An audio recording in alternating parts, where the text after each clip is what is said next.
Good morning, everyone, and welcome to the WIOA Wednesday webinars. Today, we're going to talk about best practices for leading a virtual team. As we are all finding ourselves working in virtual teams, we're going to explore tactics and tips and tricks on what can help us lead our virtual teams. Just a couple housekeeping items as we get started. First of all of you are in listen-only mode, so if you do have questions, please post those in the question pane, and or you can post those in the chat box, and we'll address as many as we can today. The webinar is being recorded, and so you will be receiving, if you attended last week with us, by tomorrow you'll get a email that has all the information on it, the recording of the webinar, the PDF of the PowerPoint, as well as some additional resources that we're going to be talking about today. If you also want to look at that, we'll be talking about what we can get through, and there's additional resources for thriving in a virtual workplace today. Other things I want to go through is please introduce yourself by typing your name. There we go. Please introduce yourself by typing your name into the chat box so we know you're here. Other fun thing that we have for this week that a GoToWebinar just came out with is that you will get a certificate of attendance. So you are able to prove that you attended the webinar. So tomorrow when you get the verification of the confirmation email that says thank you for attending, do you have any comments? In that you will also get a certificate of attendance. And with that, that's kind of the ground rules as we get started. So what are we going to cover today? Just a little reminder, because I didn't say it earlier, my name is Amy Julian. I am the director for the Illinois Center for Specialized Professional Support at Illinois State University. And with me today is Jennifer Phillips, and she is our Strategic Initiative Coordinator at ICSPS at Illinois State as well. What we're going to cover today is best practices that you can put to work immediately. So you're going to be able to leave this webinar and start implementing some of the things that we're going to talk about today. We're going to do a quick overview of technology that enables remote teams management. So what can you use to keep that conversation and dialogue going with your remote team? And then 3, we are going to have time for questions. So again, post those questions in the question pane and we'll get to as many as we can today. Just a little heads up, if you haven't seen this already, if this is your first time with us, there is a website that we put together for you, and it is Thriving in the Virtual Workplace, and you can find all the resources from last week. In addition to that, you'll have the resources from today and then be able to register for our third part of this series, which is bringing your best self to the virtual workplace on April 8th. So let's get started. Challenges with our new normal. We've all found ourselves in this virtual world, and I like to say that our world has flipped upside down. And if I have any Stranger Things fans out there, you kind of get my reference there. We are in an upside down world. Everything that once was is now being challenged. And I do want to talk about how, you know, the lack of face-to-face supervision, we have a lack of access to information, lack of right technical equipment. Sometimes we have people who literally picked up their laptops and were told on Friday to not come back on Monday. So how do we address those lacks of technical equipment? Spotty Wi-Fi. Not everyone is equipped or is in a residential or even an urban area that has great Wi-Fi. I'm actually guilty of that. I live in the middle of central Illinois on 13 acres. So there is not excellent Wi-Fi, but very good Wi-Fi most of the time. But I'm also competing with my partner, my children, and everybody else for Wi-Fi. Work plans aren't as relevant without face-to-face or interaction. And then we're going to talk about social isolation and anxiety. And what does that mean? And then distractions at home. The reality is that we are all now working from home. It's not as it was with just a fun and very engaging and very productive. I get to work from home on like Tuesdays and Thursdays, and I got so much done on Tuesdays and Thursdays because there weren't any other distractions. This is the opposite of that. This is the upside down of that. There is tons of distractions. Your children are home with you. Your spouse is home with you. There are some people who have decided to shelter in place with their friends and colleagues, and so there are individuals who are not maybe usually in your home, but are in your home now because you know you're going to be in there for another month. And you have young children at home that need your supervision as well. One of the things that I want to really talk about as we go into this webinar and go into the challenges is our governor came out yesterday, and Governor Pritzker did a fantastic job. As much as he was bringing not exciting news. He was telling us that we had to shelter in place for another 30 days, but he had a message of to lead with empathy. And I really want us to embrace that as we move forward. The message was fantastic. When we are engaging with people, everyone is going through something during this very challenging time. And we don't know what our teammates are going through. We don't know what our employees are going through. We don't know what somebody who was on the other end of that conference call is going through. So we need to lead with empathy. We need to lead with allowing ourselves to take a breath, allowing ourselves to ask how we're doing, and checking in on each other. We'll get to that in a little bit, but I really loved the governor's message yesterday of leading with empathy. So there is no real big secret to leading a virtual team. If you were a great leader of a team before we all went upside down, you're still a great leader of a team. I will say it does lead to some challenges that we didn't really think about when we were all together and engaged on a face-to-face basis. But I like this little cartoon that we put together here. Experts say that the best leaders have a good sense of humor. I'm an awesome leader, and therefore I must be hilarious. I can't tell if I should laugh at that, and that's because you're not a leader. Humor does help, and humor helps in a lot of situations, but I think there's no big secret to being a great leader. We do want to lead with empathy, and we do want to be aware of that idea that we're now all virtual. So that does also take a little bit more time in the management role of checking in and touching base.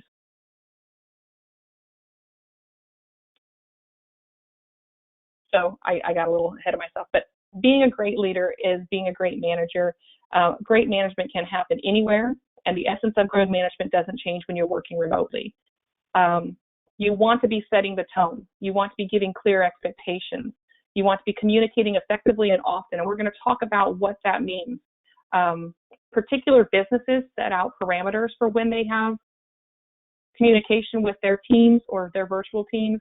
I know with my university or our university, they set out parameters of how many times you would have touch points, and we'll talk about that a little bit later. Coaching staff through challenges and asking for and giving feedback. Other things that you're adding on to that essential of being a good manager, which you were already doing or should be already doing, the digital adds that idea of the transformative vision. So a work plan that we had in place in February could change significantly. For example, at ICSPS, our main initiative for April was really to roll out this fantastic WIOA Summit. 400 people coming together in East Peoria. None of that is going to happen. And so now we're looking at ways to deliver that content in a different manner. And how do we keep that ball moving down the court, but the world is now upside down? Forward-looking perspective, really embracing digital literacy and then allowing time for your team or encouraging your team to build their digital literacy if they don't have that. So if there are certain things that you want to start using. So for example, at ISU, again, we use Teams kind of on and off since June. Now we use Teams every day. We've had to embrace it. We've had to make that learning curve go really quickly so we can all be up to speed on what we're doing. And then adaptability. Be flexible as a leader, but also encourage your team to be adaptable as team members. So I'm going to hand this over to Jennifer, and she's going to get us started. Thanks, Amy, and good morning, everyone, and thanks for joining us today. So we did a big sweep of the literature over the last couple weeks and compiled 9 important best practices for leading teams virtually. These tips are geared more for managers and supervisors. And if you missed last week's webinar, we did a best practices on remote work that's geared a little bit more at the individual level. And as Amy mentioned in the beginning, the video, the slides, and the handouts are all on the ICSPS website. So this week's webinar is going to be, and just a quick commercial for next week's webinar is really focused on staying productive and taking care of yourself in this new work environment and world situation that we're in. So just very quickly, I'm going to run through these 9 best practices. Use your emotional intelligence. Amy was just talking about empathy, and we're going to get into that in just a minute. Strategically communicate with your team. Agree on guidelines for remote work. Create a virtual work plan that works for your team structure. Assess your team's strengths, weaknesses, and redeploy as needed. Make work visible and create clear measures of productivity for your team. Address the technology issues as best you can for your team. have everyone brush up on their technology skills during this time, and very importantly, maintain a sense of culture and camaraderie throughout this. So we're going to go a bit into each more of these 9 best practices. We're going to try and go as fast as we can so we have time for questions like we did last week. All of these slides contain hyperlinks, so when you get the PDF, you'll be able to link to all of the resources that we've compiled here. In some cases, the content is taken literally directly from sources, and our apologies for some of the slide density, but we really wanted to share as much as possible. So first off, Amy led with the comments about how important empathy is right now. And we really felt that the first best practice to start with was that of emotional intelligence. You know, it's probably never a good time to be a toxic leader, but especially right now, it's not a great time. And this is a real, you know, this is an opportunity to really reach deep as a manager and as a leader to cultivate your own emotional intelligence right now. We've got some resources here from the founder of EQ, Daniel Goleman. And those 4 EQ superpowers boil down to having good self-awareness, self-managing, having empathy and social awareness, and that includes having good cultural and equity awareness, and relationship management. One of the resources that is listed from Harvard Business Review has a great quote that I just want to read that was literally in this morning's Harvard Business Review tip of the day. And that's that supervisors suddenly have found themselves managing a fully remote team and maybe wondering how to measure employee productivity and quality of work from a distance. But the key ingredient is trust. You may not be able to see what people are doing, but you can still equip them with the information that they need, assign them tasks, and check on them like you always have. That gets to the point of good management can happen anywhere. Since you can't monitor the process in the same way, your review will have to be based on outcomes. Of course, there's no reason to believe that in this new environment, people won't do the work that they've been assigned. Remote work has been around for a very long time, and today we have the technology not only to do our own work, but to also successfully collaborate remotely. So as a manager, your main job is to heed Ernest Hemingway's advice, quote, "The best way to find out if you can trust somebody is to trust them." The second best practice revolves around strategically communicating with your team. This is, we actually have several slides in this best practice to share, and they primarily relate to setting the tone and figuring out what the appropriate remote work protocols are for your team. We shared some information last week. This hyperlink about how to communicate effectively if your team is remote is an article that we would recommend anybody take a look at. Most of these articles are 3 or 4 minute reads, so they're not super heavy loads, but they really do, if you want to dive deeper into any of them, the resources are there for you to look at. Can we go back just a second? Mm-hmm. I just want to add a little bit to this. So when you're setting your tone and creating your remote work communication protocols, be intentional about those, but also allow your team to have ownership in those. So when you're talking about the tone is set by you. So if you are in a frantic state, your team's going to be in a frantic state. If you are, there was an interview last night and the interviewer was just crying the whole time, that's going to set a bad tone for everybody as well. But at the same time, you set the tone as we're a leader, we're going to get through this. This is not the end of the world. Yes, our world is going to change, but how do we move forward in a positive light? And then creating work communication protocols, we need to be honest with ourselves and honest in our leadership and saying there's a good chance that our team members are not all going to be on every day from 8 to 4:30 and take that hour lunch like they traditionally were. Some of them will, but you might want to consider allowing that flexibility of, hey, Jim's going to start at 7 and he's going to get done at 4 and he's going to still take a lunch at this time, and let him set his parameters there. The other thing that ISU has been very verbal about, and asking all of us as people who are leading teams at Illinois State, is to take your time. If you want to take a vacation day, take a vacation day. You might need a mental health day. You might need a sick day. Be sure you take that time and support your team in that environment of, it's okay. We're all going to be okay, and it is okay. But if you want to take, again, I have Jennifer's on my team. If Jennifer wants to take a vacation day and spend today's beautiful and sunny outside with her kids, set that up and take that. That doesn't mean the work doesn't get done. That doesn't mean that we don't have deadlines we have to meet. That doesn't mean that the expectations are changed, but allow that flexibility in the time that you would if they were in the office, because you'd still be allowed to take that time. Sorry, go ahead now, Jennifer. Perfect. Thanks, Amy. It's a great setup for the next couple of slides.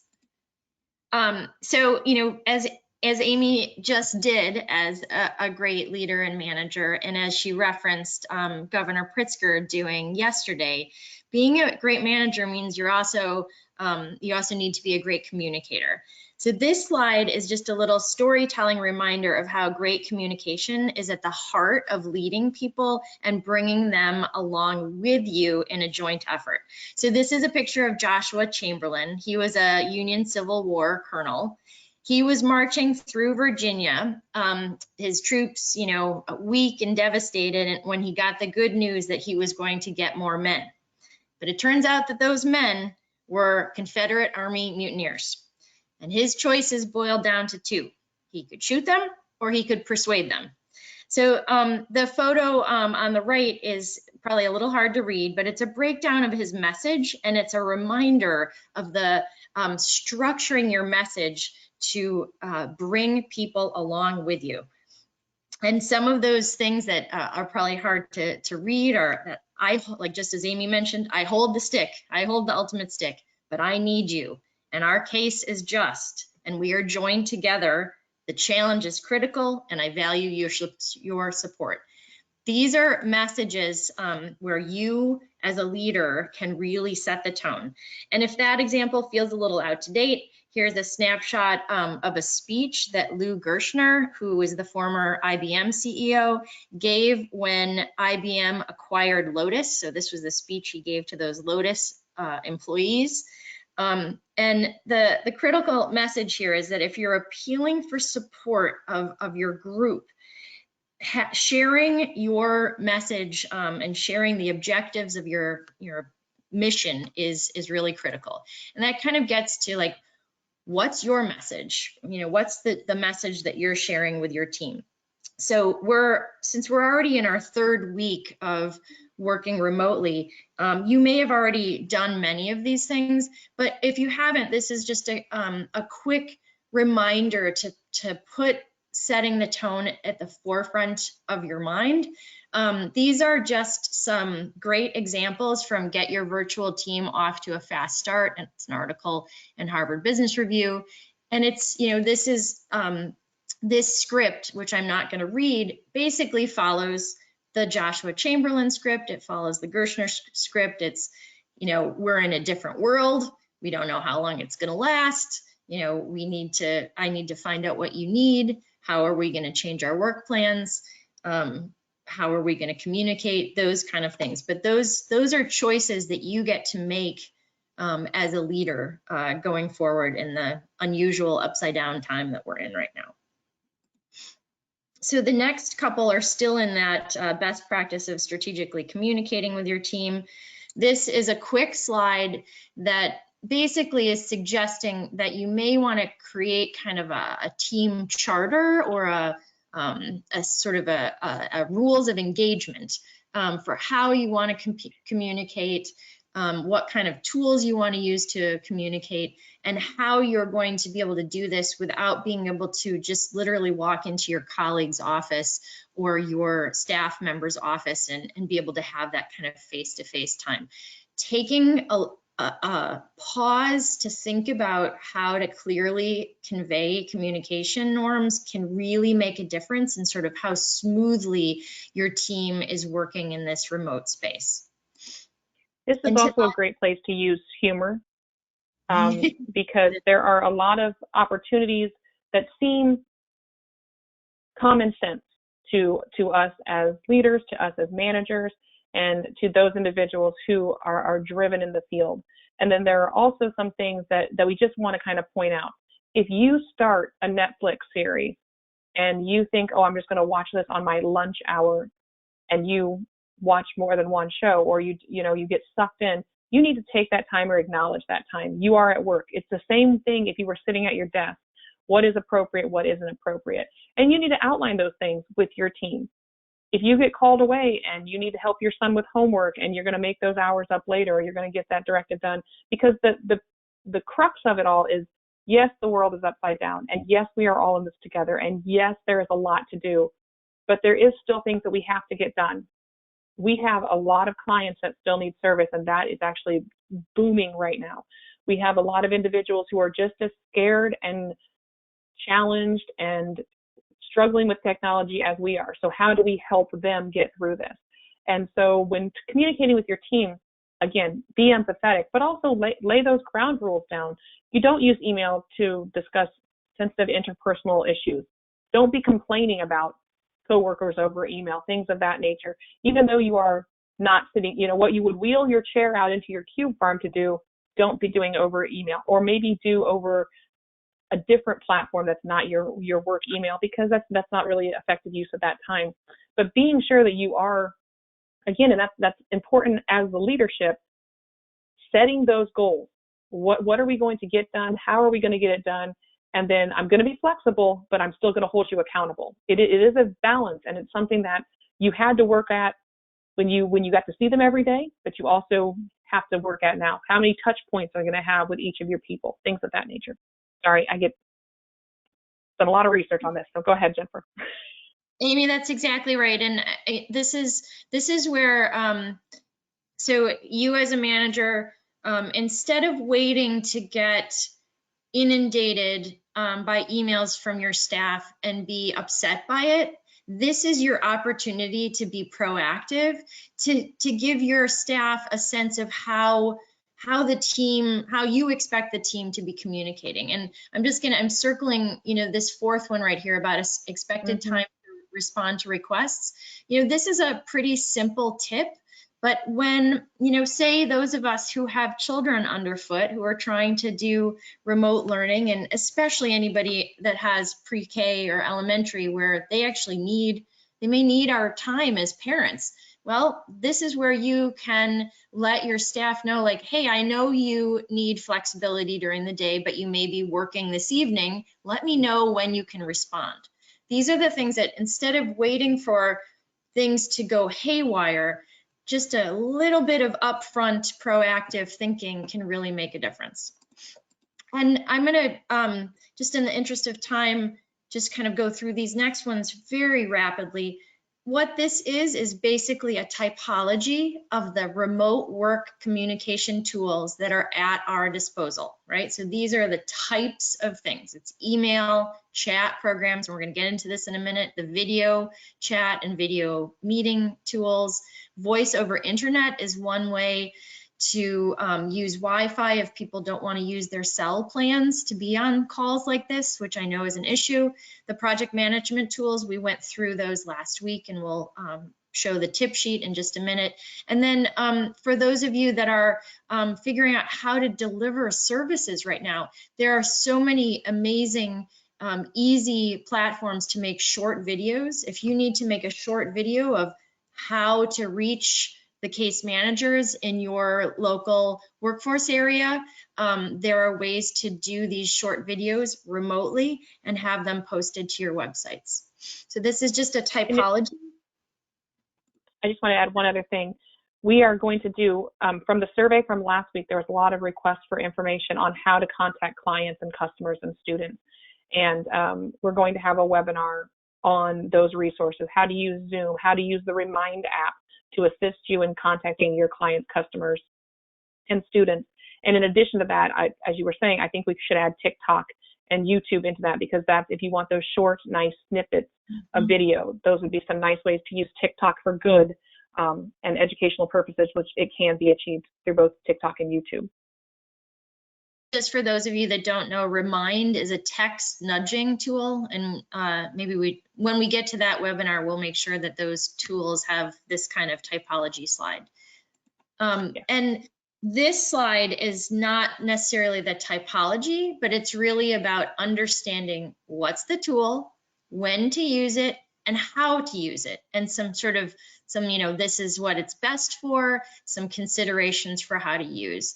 I'm not gonna, in the interest of time, I'm not gonna go through this one, but just know that this is a resource for you that's embedded in the document.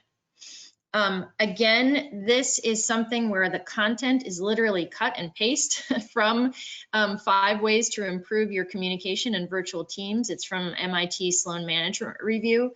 I'm not going to even read this since it's so dense, but this is a resource for you to take a look at about how you want to structure and be proactive as a manager in creating that remote work communications protocol.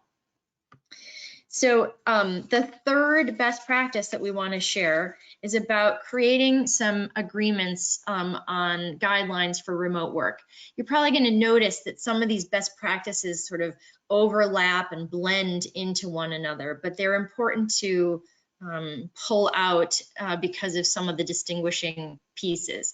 So just like you might want to have some rules of engagement for communication with your team, you may want to think about a remote mission statement that your team wants to create or you want to create that reiterates the common vision, things like the goals, transparency, and trust.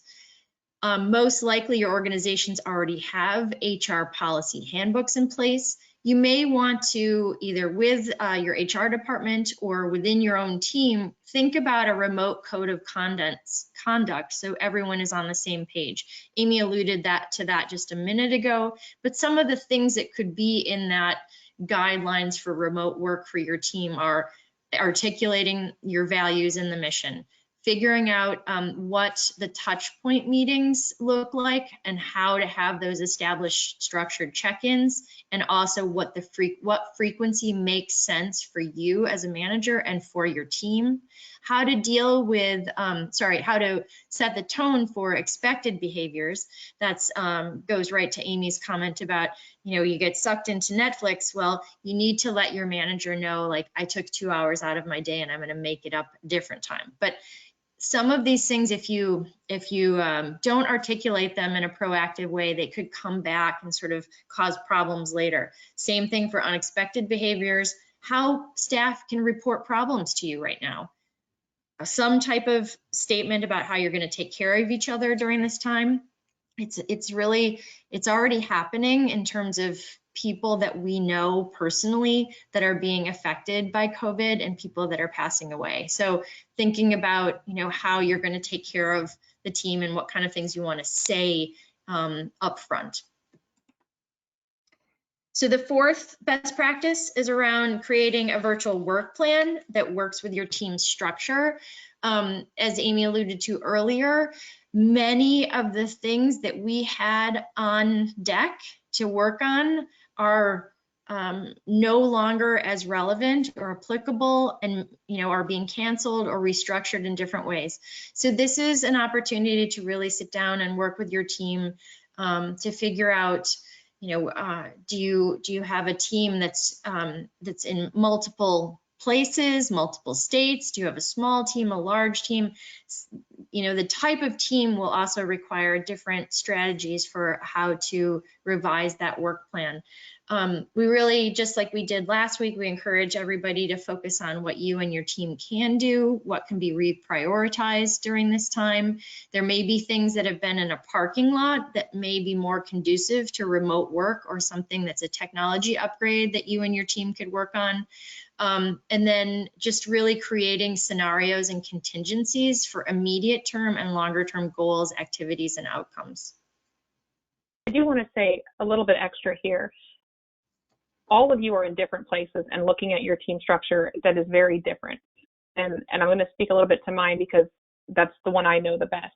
So on my team, I have people who are in more of a co-leadership role, or they have directives and they have work that they will be able to sustain whether they are in the office or at home. I had a conversation earlier today with an individual, and he even said, you know, the structure of my work hasn't really changed. It's just the location of the work, because I can still do everything I needed to do. I just am now doing it from my home.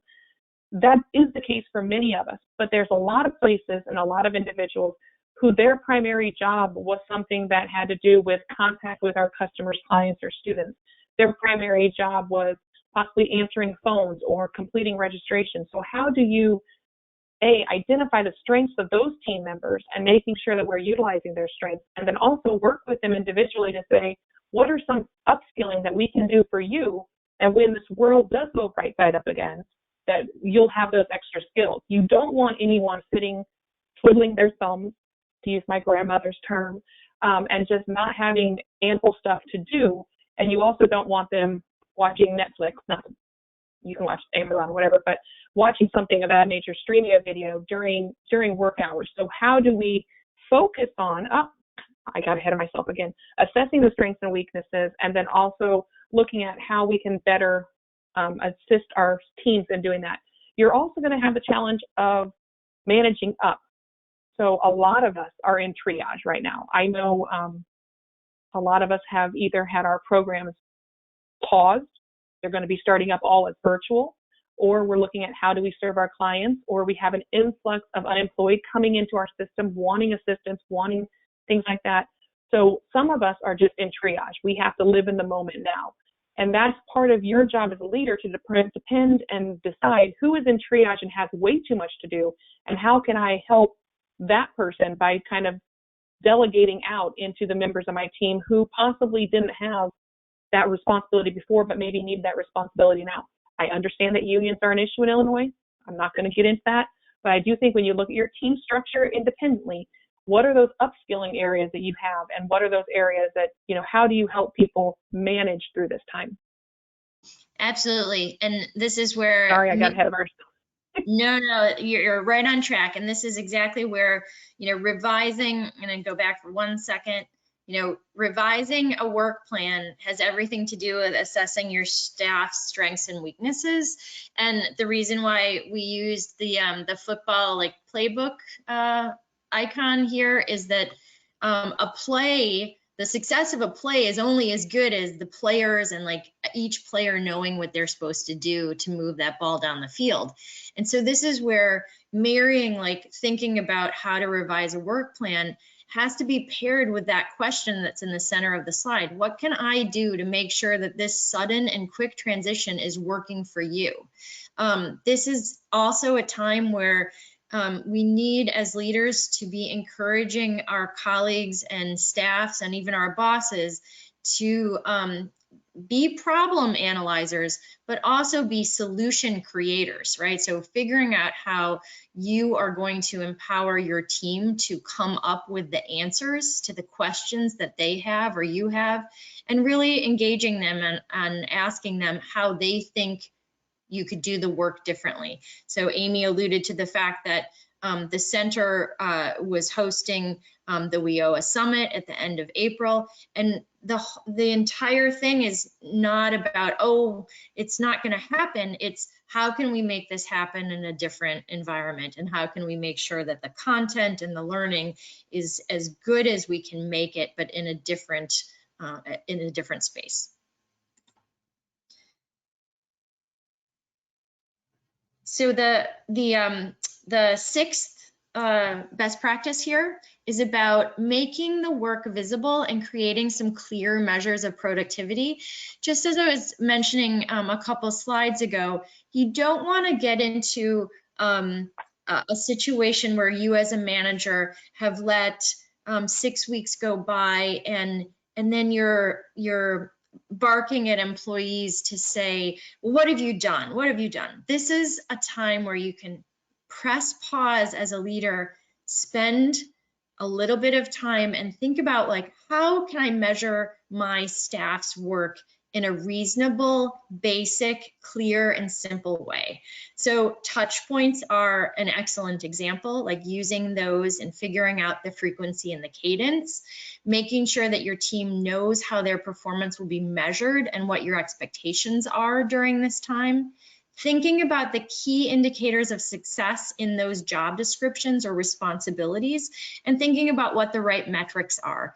This could be like sharing work plans or mini weekly reports or group meetings, the touch point meetings.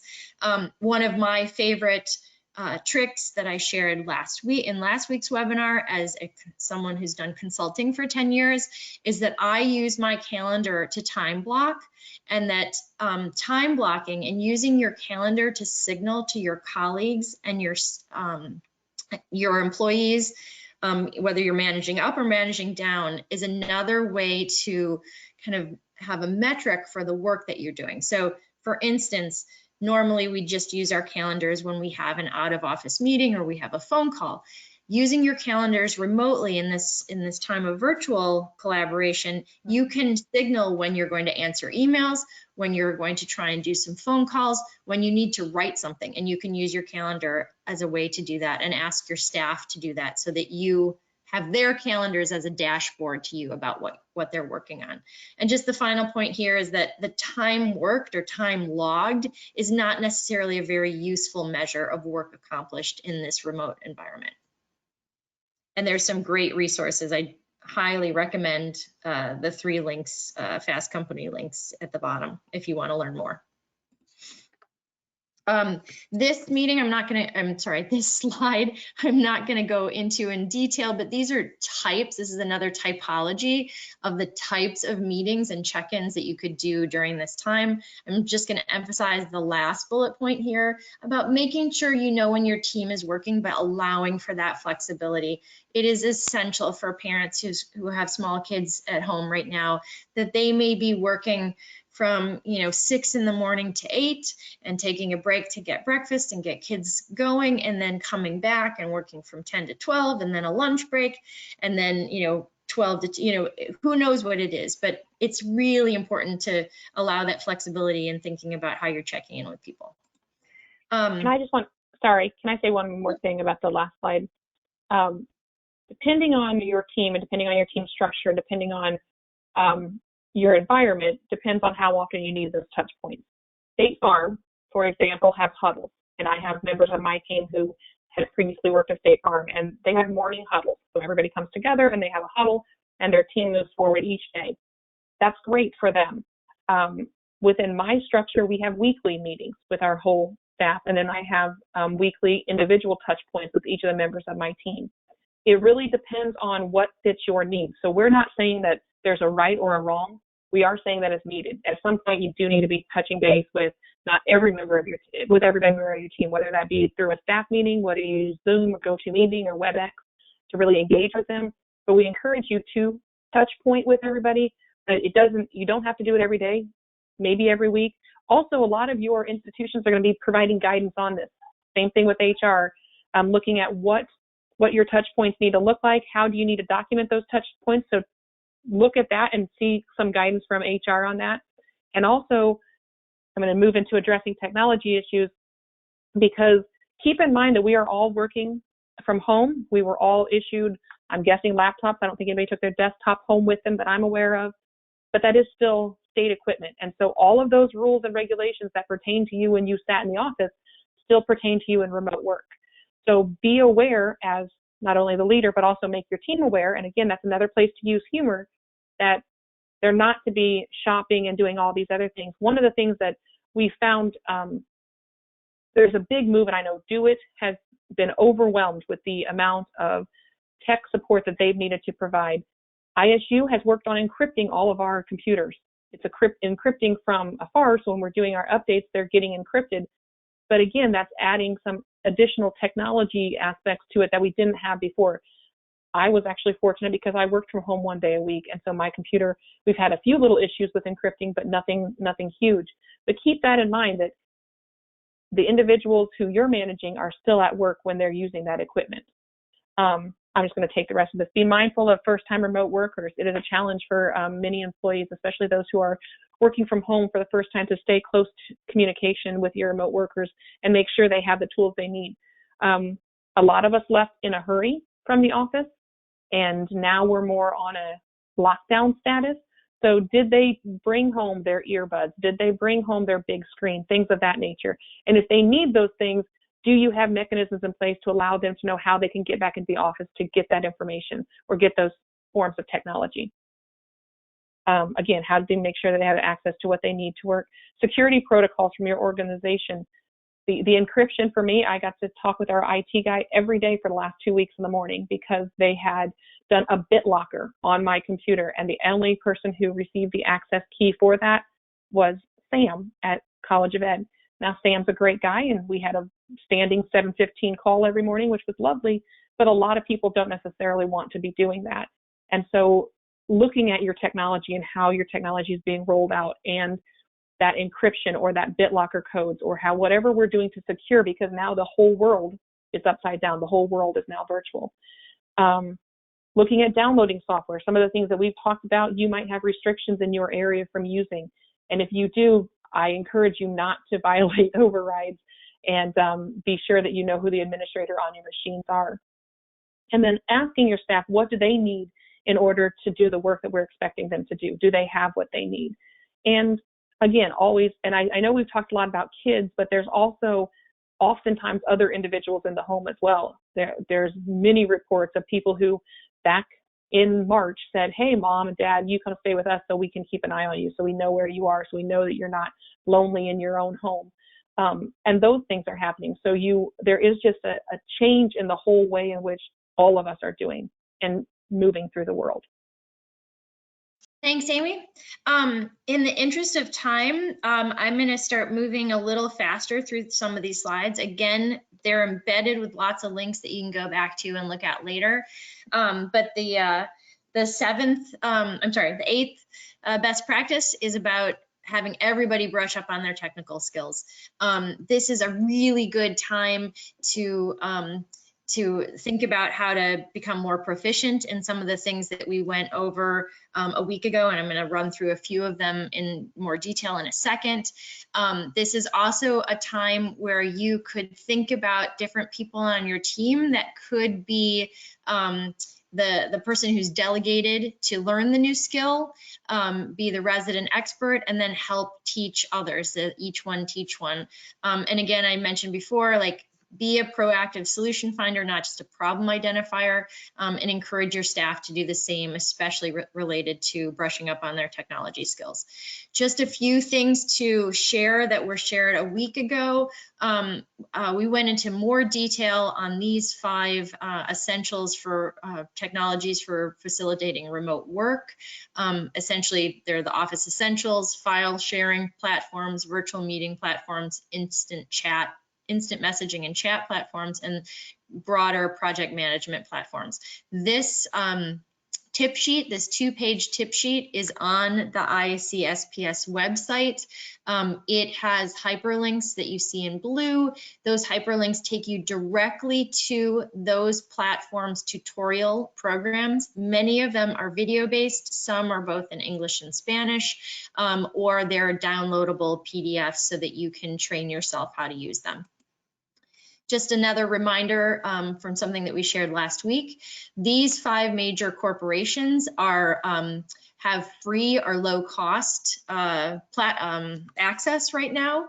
LogMeIn is what we're using right now. It's the parent company of GoToWebinar, Zoom, Google Suite, Microsoft 365, which is the host for Microsoft Teams, and Cisco WebEx. Similarly, this is a great link. HighSpeedInternet.com has some information you can put in based on your area where there may be free or low cost internet. So this is just another resource that we shared last week that we wanted to mention again. Similarly, these are the 4 major virtual meeting platforms. We wanted to go into a little bit more before the end of this webinar on some best practices for virtual meetings. These are the The links that you see at the bottom about virtual offsites that work and what it takes to run a great virtual meeting are two terrific resources at Harvard Business Review. Essentially, the best practices for virtual meetings are not that dissimilar from any kind of meeting that you would have. Make sure that attendees have the tools that they need, have the purpose statements, participant lists, agendas, making sure that everyone knows how to use the technology, thinking carefully about the flow and perhaps doing a quick dry run. Doing practices, especially with technology, is a good idea. Assigning clear roles for people that will be speaking, setting the ground rules right up front. Really trying for interactivity. This is another place where we can all be improving our skill set and using the technology tools like polling and chat. You can even do breakouts on virtual calls. So as more conferences that have been planned for the spring and summer of 2020 go virtual, there will be ways that people will have probably a panel and have breakouts that are all going to be virtual. Embrace the bumps and the weirdness. It's going to happen. And remember not to go too long. You're going to probably find that virtual meetings can be shorter than the in-person ones. Two other kind of tips and tricks for virtual meetings. This is literally cut and paste right out of Slack's Ultimate Guide to Remote Meetings. Set an agenda and agree on the guidelines, right? So this just goes into a little bit more detail on that first bullet point that I shared from the previous slide. And this is also from the Ultimate Guide from Slack, and it's the etiquette. It's the must-dos for online meetings.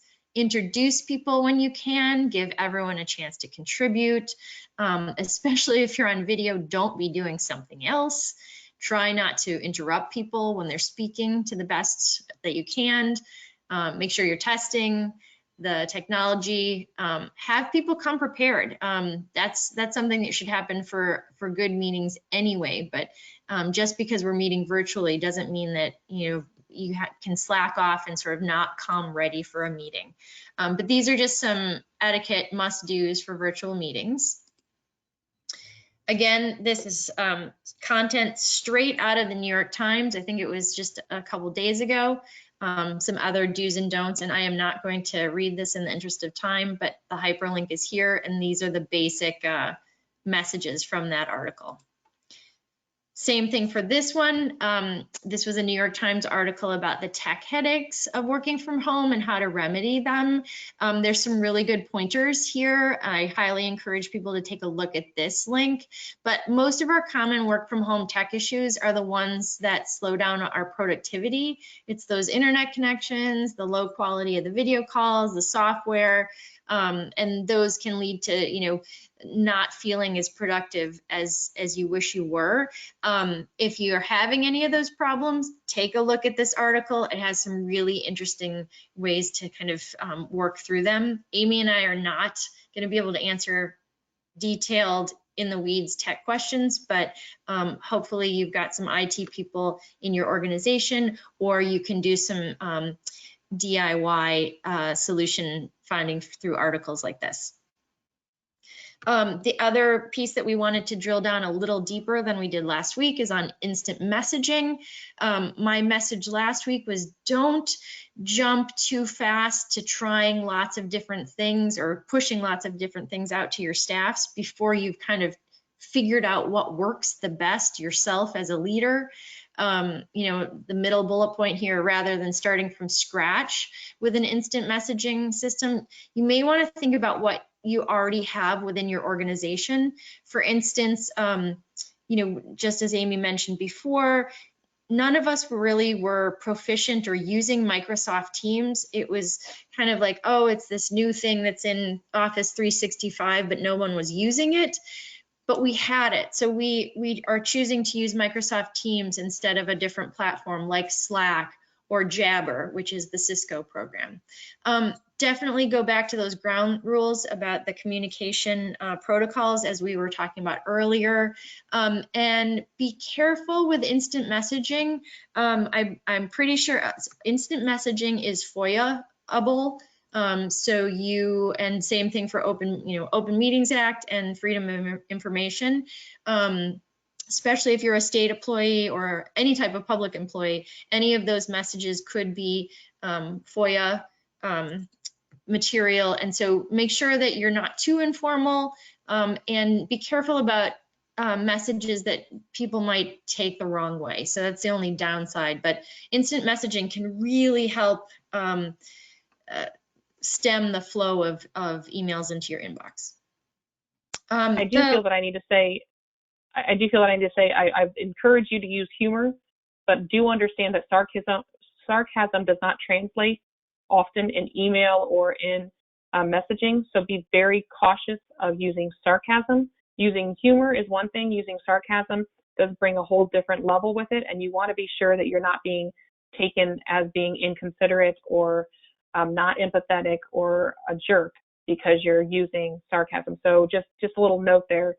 Use humor, but be wary of sarcasm. Sorry, thought that was needed.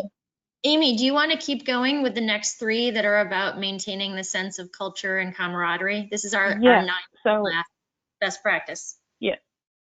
Our last best practice there is, again, maintaining that sense of culture and camaraderie.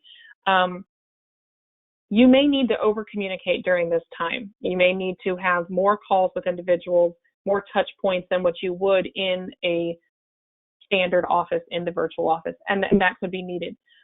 One of the things that I caution you of not doing is, we're all going to be held accountable for the work we're completing during this time. Don't create busy work for your team, especially if you have a team like mine that's very diverse. Some of us are in triage mode. Some of us are working on things that we've been working on, and we were, Jennifer's been a virtual employee her whole time with me, and then other people are, maybe seeking out things to do and going to be working on their strengths and doing more editing for documents, things of that nature. But don't just create busy work. Create something that's really going to be meaningful to your organization, meaningful to your team, to move those things forward. Offer encouragement and emotional support. We do not know what everyone is going through, but I promise you, if 240,000 Americans die from COVID-19, every single one of us will be impacted in some way, shape, or form. We are already being impacted by the way in which we interact, by the fact that we are now on a virtual platform permanently for a little bit, and just working in our homes. So offer encouragement, offer emotional support, ask people how they're doing. Encourage people to breathe as you get onto a meeting. Let's all take a breath. Let's all, refocus. This is what we're here for now. Provide opportunities for remote social interaction.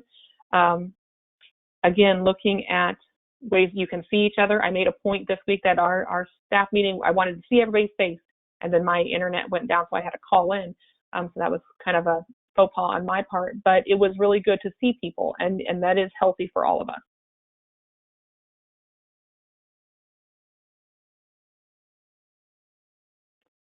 Your staff needs you. Oh, sorry. Go ahead. You want me to do this one? You can, sure. So this is just your staff needs you. It's a deeper slide on that point. There are some pieces here from last week that we wanted to share again, and some really excellent resources at the bottom if you want to drill down. But your employees are looking to you for cues and for how to handle different crises that are going to come up. So don't forget that they may need you more emotionally, psychologically than they have needed you professionally during this time. And don't neglect the other ways that people might need to connect. We made this point last week as well. Just like people are doing the virtual happy hours, like there's the virtual water coolers, make sure that, as Amy mentioned, like there's time for humor, there's time for some personal sharing, and that you can really make sure that just because we're physically social distancing ourselves, that we're not metaphysically social distancing ourselves. Again, some fantastic resources down on the bottom if you want to drill down even further. And a final point that we shared last week is that it's so important to be kind to yourself during this time and be kind to your staff. I mean, we started with the message on empathy, and we're going to end with the message on empathy, that with so many people working from home, the bottom line is we probably won't be as productive as we're used to being. To minimize frustration, it's important to reset your expectations around what productivity looks like. All productivity doesn't go out the window, but you do need to be flexible and adapt. That was a great quote from a freelance writer from Oprah's magazine that we thought was very resonant here. Amy, I think we're not going to have much time for questions. Should we skip the questions and show the resources for next week and what else is on this in the deck? Actually, most of the questions have been where to find the resources, which they'll show you that information again. Yep. Just a couple quick things. You will get an email tomorrow. It'll have the video of this webinar. It will have the PowerPoint as a PDF with hyperlinks of this webinar. It will have any resources that we touched on today, and it'll also be on our page as the virtual Thriving in the Virtual Workplace. All of these materials are also shared on WorkNet, so they are sent to WorkNet, and those should be up on their WorkNet archived webinar site. So you have two places where you can find this information. Future webinars, we have Bring Your Best Self to the Virtual Workplace is next Wednesday, so join us for that. That is going to be a focus on self-care and mental health and how do we create that balance between work and home when we're working in our home. And productivity. and productivity, yes. How do we keep productive when, you know, we're in our pajamas, if we are in our pajamas? In addition to that, there is going to be a webinar on April 22nd on the Remind app and other tools that you can use for your clients and students. I'll also send out some resources because there's other partners that have been doing those webinars already. You can register at ICSPS for all of that. And then I have been asked to make a public service announcement that the census is being conducted. And because of the COVID-19, we do not have a lot of people going out door to door for the census. So please go online and complete your census. So thank you to the individual who asked that I say that, because yes, there's your PSA for the day. And I'll turn it back over to you for resources. Yep, just finally wanted to make sure that when you get this document, you can see at the very end, there are hyperlinks if you want to, many of the hyperlinks are embedded in the actual slide for citation reasons, but some of the things that were not directly cited in any of the slides can be accessed here. So those are just a click away.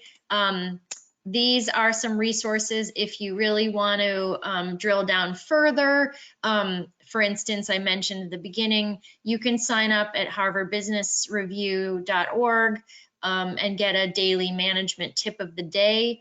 Most of these companies, so I know McKinsey, I think Forbes, which isn't on here, and Harvard Business Review, I think the MIT Sloan are all putting down their paywalls. So it's a great time to use some of these business resources that you may not normally have you know, on your reading list because they're free right now.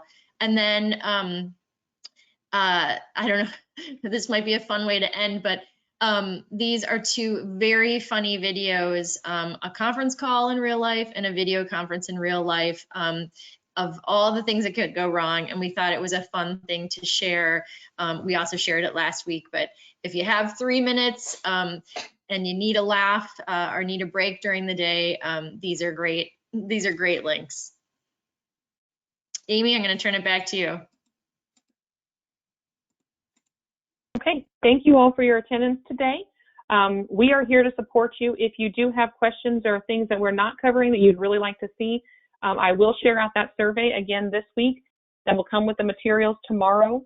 And we look forward to hearing from you and hope you are doing well, hope you are staying safe, hope you are washing your hands, and we wish you well. Have a great afternoon. Thank you. Thanks, everyone.